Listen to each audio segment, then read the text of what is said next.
Hello, welcome back to my channel. So I'm hearing you're feeling the paradigm shift. Don't freak out, okay? So collectively at the time of filming, there's some big shifts going on, but this can be for you as an individual whenever. It's still timeless, so don't get too hung up on the timing, but I am going to focus around time of filming. So this shift that's happening, there is a... oof, we're resuming natural law.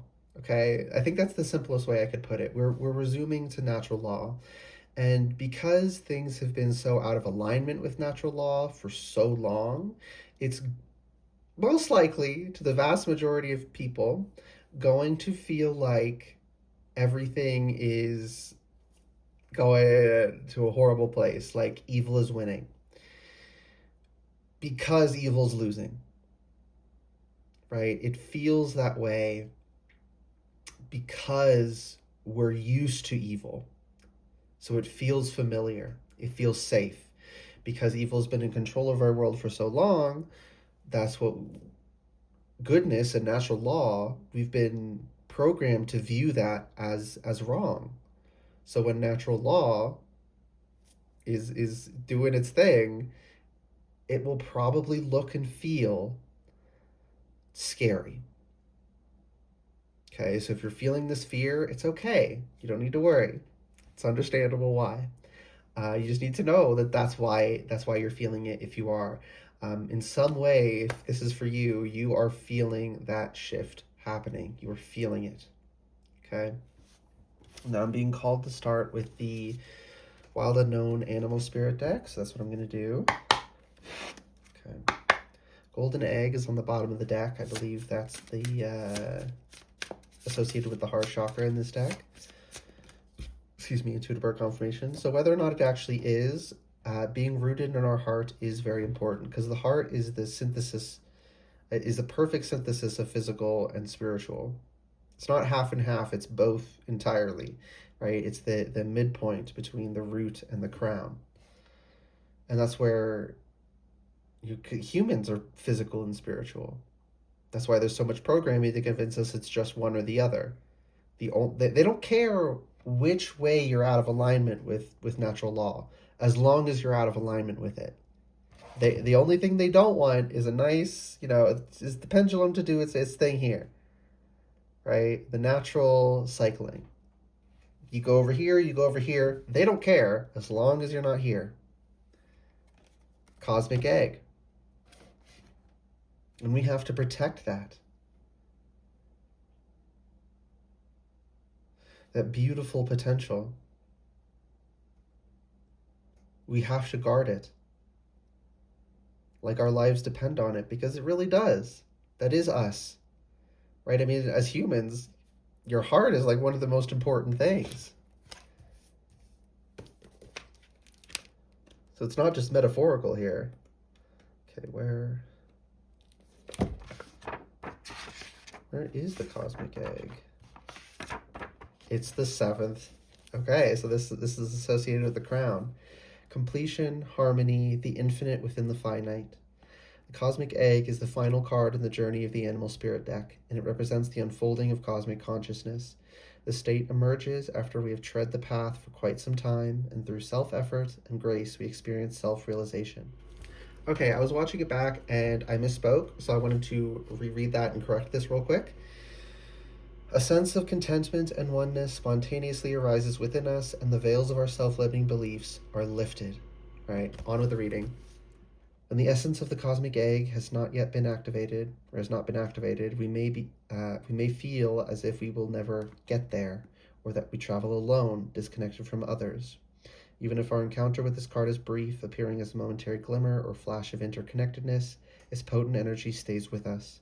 The cosmic egg is a remedy for the fragmentation of modern life. It's through the power of this card that we are reminded of the cosmic contract written at the beginning.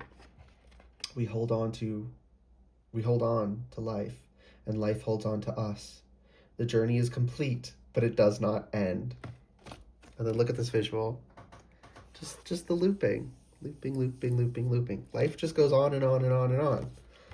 Cosmic egg in the seventh chakra. The subtle essence of the cosmic egg resides at the crown chakra, at the top of the at the top of the head, called Sahasrara. I don't know how to say that.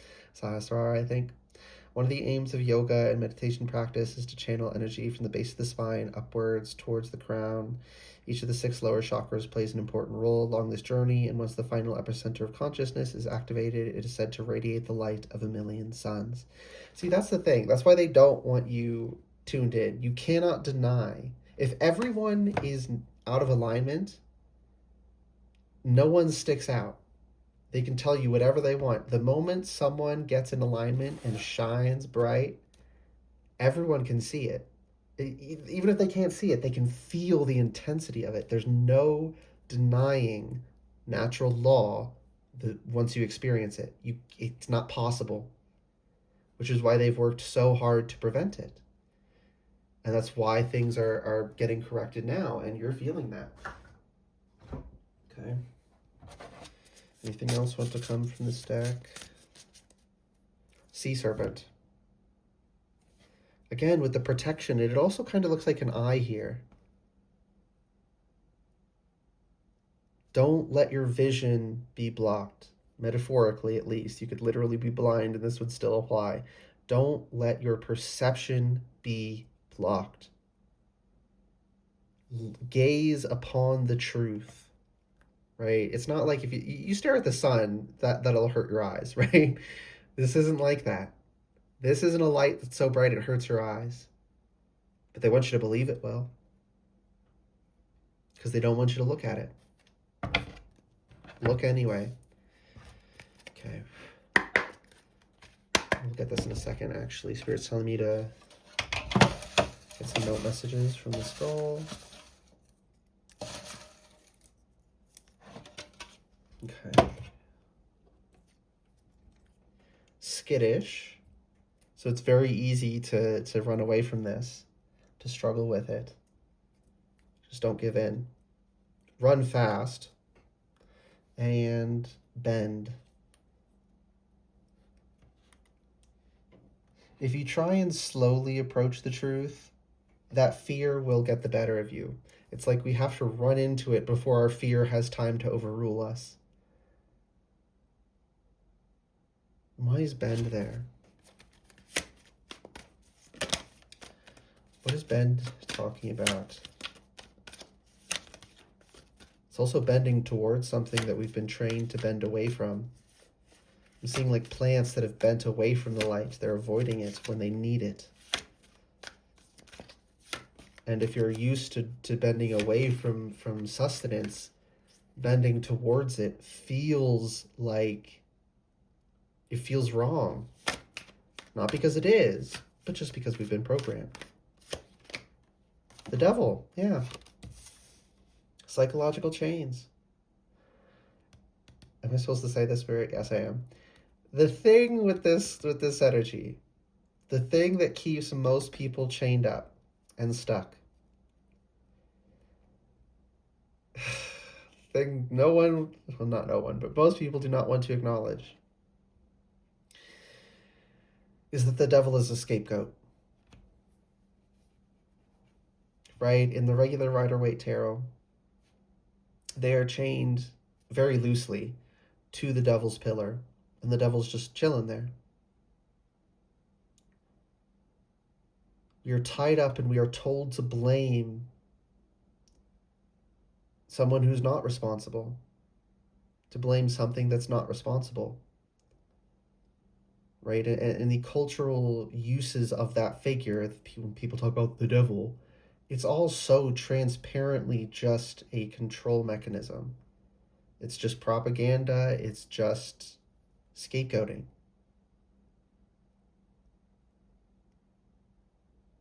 There's no cosmic evil force or entity that makes anyone do anything. People make their own choices. And we have to say, you chained me up, you're responsible. To the person who actually did it. To the systems that actually did it. So long as we shift blame, you cannot get out. It's not possible. That's what keeps most people who get stuck in that energy. They stay stuck because they cannot confront that final truth.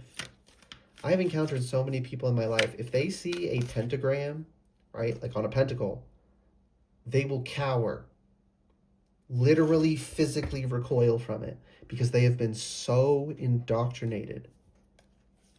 The fear programming runs so deep. Right? And then if you turn it upside down, oh my goodness, they'll they'll pull something out and start rebuking it. It's like, oh my goodness. That's just to distract you. Right?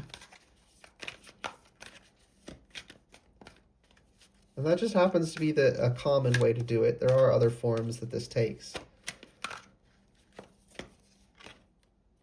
Yeah, Ace of Cups. Gaze lovingly, I just heard. Because this is under the Sea Serpent. One, you're being protected with love. And Sea Serpent is water energy as well. But you need to see. You need to perceive whatever form that takes lovingly. Which does not necessarily mean kindly. Right? Love will make you the most dangerous thing on the planet. As it should. That's divine, that's natural law. The one thing you don't want to run into if you're out hiking is a mama bear. Right? You accidentally walk between her and her cubs, you're cooked. That's how it's supposed to be. Love is supposed to make you dangerous, not harmless. Which is why they've convinced people to be loving is to be harmless. And we're shifting out of that paradigm, and that might feel scary. The Fool. I heard into the new world. And also the expression New World Order, people hear that and they start panicking because that has been associated with propaganda, that's evil. When really the world order as it is now is what's evil, and we have to achieve a new world order. Not a specific one, but just a different one than where we're at. But if you're afraid of things changing, because the term New World Order has been poisoned in your mind, you will resist change, even if it's good. There is so much programming in our world, y'all. And I'm hearing You Can't Carry It With You If You Want to Survive from The Dog Days Are Over by Florence and the Machine. A lot of things are not coming with us. We just got this little, whatever this little sack on the end of the stick is called. I can't remember. Is it a knapsack? Maybe. But those are the essentials. That's all you truly need. I'm seeing someone, they just take a knife with them and they go to this new area and they make, they use their knife to cut firewood, to make, threads out of plants and fibers and cords and ropes and stuff. They don't need to carry all those supplies with them. And if they tried, they wouldn't have made it. They needed to let go of that weight to get to the new world. So there's a lot of things that are going to be left behind that might feel scary, but it is serving your highest good. Okay, one last card, please. Seven of Cups. And this is such a beautiful... Wow, this is such a beautiful Seven of Cups.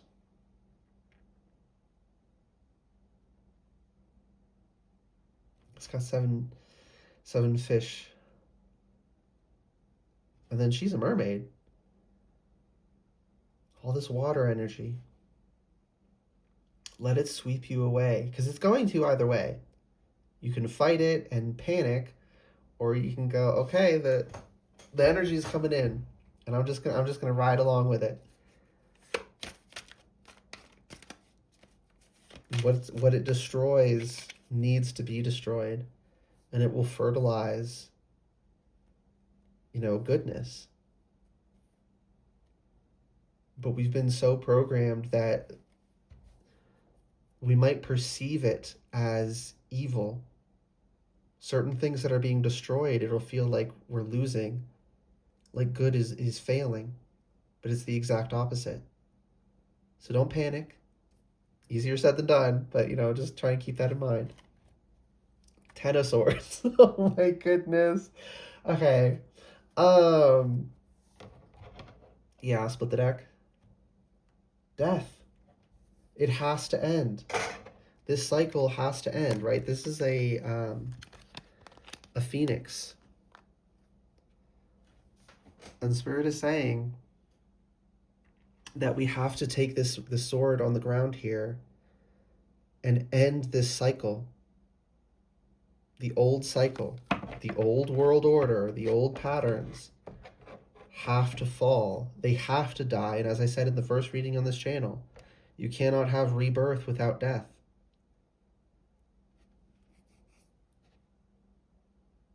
We have to end it. But it will feel like that's evil. I can't do that. Okay, Spirit's telling me to leave it there and not expand on that anymore. Hope that reading resonated and was helpful for you. All right, good luck and goodbye.